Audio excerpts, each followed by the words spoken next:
Hello guys. In a bit, I'm gonna watch some anime. It's gonna be Bleach or another show. The other show was kind of boring, huh? It was cool, but it was boring. Kind of, yeah. It's like what the hell's going on? It's just a bunch of action, like way too much action. Like the most action I've seen in an anime by far, dude. It's like crazy ass Yeah, shit. it was crazy, yeah.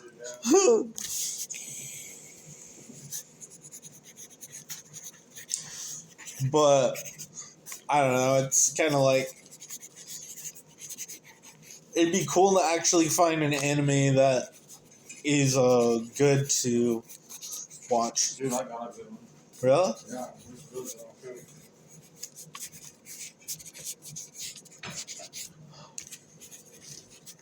But I don't want to watch it all over again, you know what I mean? I just want to watch the episode. I'm only like 11 episodes into this thing.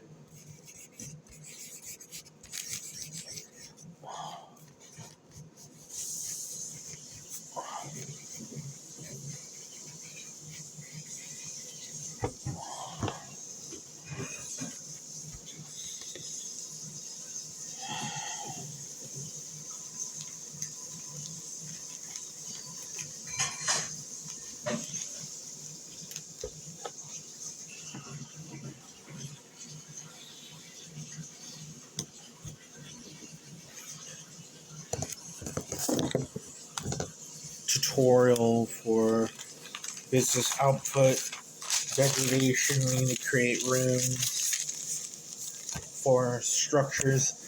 One rune is a circle with a dot in it. Another is a square with a square in it. A triforce.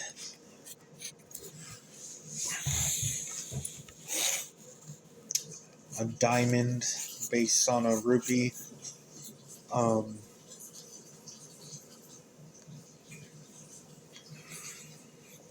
A G for the G symbol. It's a different type of G. An S with a line through it. Kenze. And it's just like a sort of map for where you're going in this structure. See, let's say you're going through a kind of loop. We say this is how personal development works. You're going through a loop and you're following the loop through your paper, and you start to know that it kind of bends, kind of like an ampersand, or like one of those ampersands in music, and it loops like that. That's kind of like a mix of these letters, and they kind of loop around unless you allow line processes. Then you could have lines that create cross sections of this lattice that creates builds of squares that concatenate with itself, like a labyrinth maze that you've already been through before. That's kind of like the square. The circle was in the circle inside was what we already discussed, and then it's a square in the square. And the only way to realize exactly how that happened was to make a square within the whole system and a square within that. And then it kind of unravels. The codex of the system is acquired, and you're able to identify layers of angles, but they're negative angles. Negative angles that are made in art.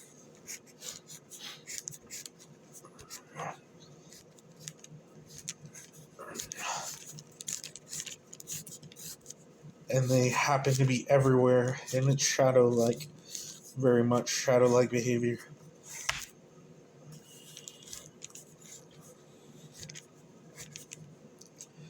And this happens more and more.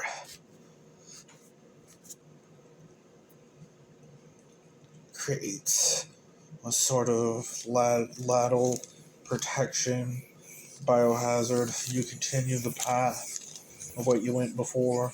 Let's say that's the 0 layer, and now you're going faster because you have like a faster connection to this. And then suddenly you can't stop going fast because you're collecting data everywhere. All you're doing is like exhausting your hand going through this process to find out what is hidden in the system. Then you're just like stuck there for aeons, just scribbling, going through the process. Constant, endless torture. But sooner or later, you have data that spits out AXT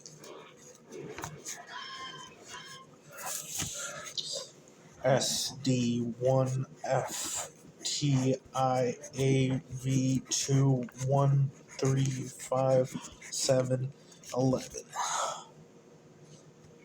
Go through that process, do the operations, do the ampersands, do the boundary shell, and spits out more data as language models that we already developed, and you develop it on the side. Then it creates much more layer to see exactly what you can do in this system. It's infinite territory, so this is actually happening. The rooms are changing constantly. It feels like you're in the same building, but you're in an infinite maze that gets more complex as you get through it. And the whole ampersand and all that other structure is still there, but you go over it, and it almost feels like the other system is apparently stuck in that system unless you create distinct colors, or can't really do much about the old system, so it needs to evolve. So the way to evolve it is to create shape patterns that go in distinct positions like a chessboard. Create G's, locators, and Kinsey marks.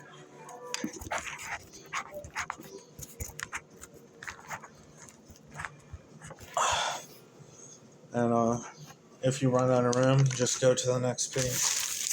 I'm going to sharpen my pencil.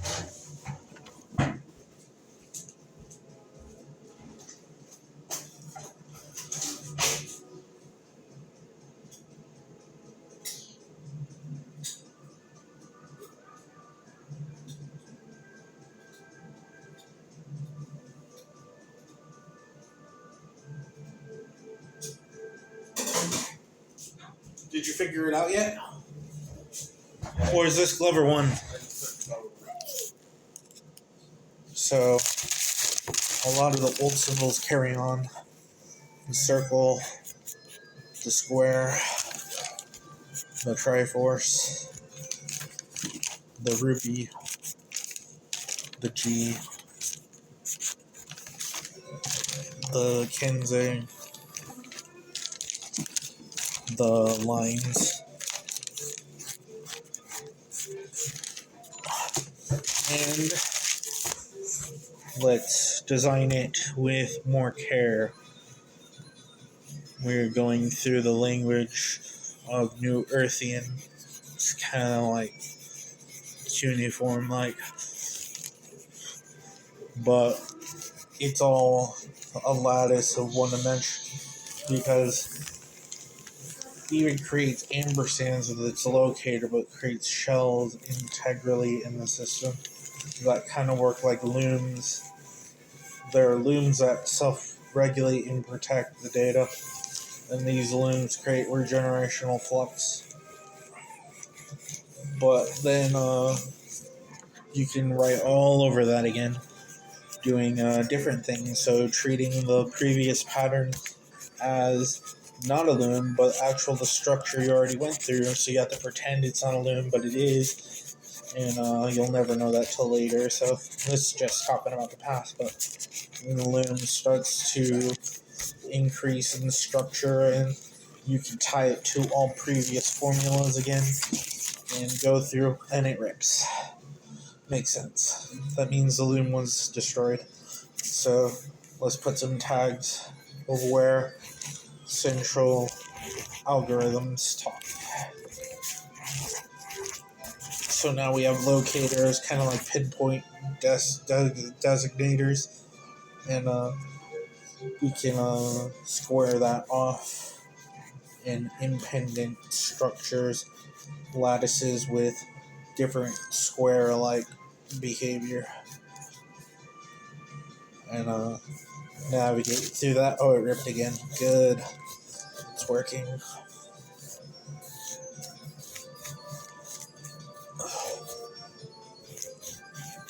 Oh, it ripped again. Great. Alright, so we have the G symbol and we have lines, so let's create the structure.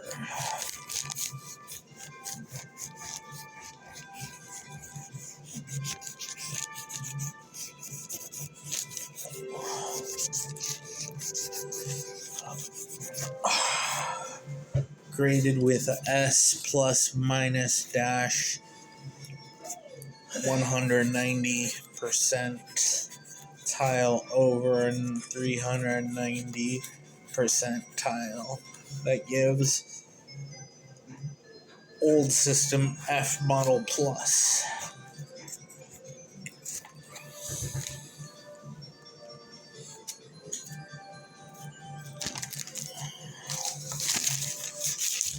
I'm just getting all this ideas so your brain can start cracking into exactly what you're trying to do for PD.